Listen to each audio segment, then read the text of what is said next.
எல்லாம் வல்ல இறைவன் கைலையங்கிரிநாதன் சங்கரன் சிவபெருமான்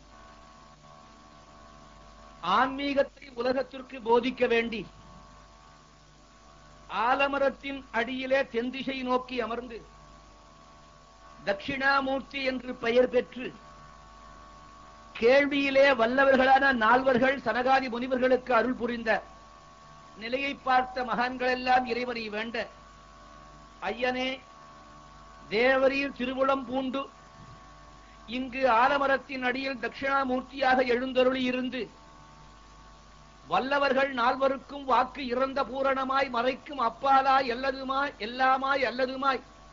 இருந்ததனை இருந்தபாட்டி இருந்து காட்டி சொல்லாமல் சொன்ன விஷயத்தை பாமர மக்களாகிய நாங்கள் புரிந்து கொள்ள இயலவில்லையே என்று இவர்கள் வேண்ட, பாமர மக்களும் புரிந்து கொள்ள வேண்டிய இறைவன்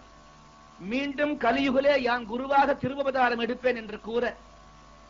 அப்பேற்பட்ட சிவபெருமான் காலடியிலே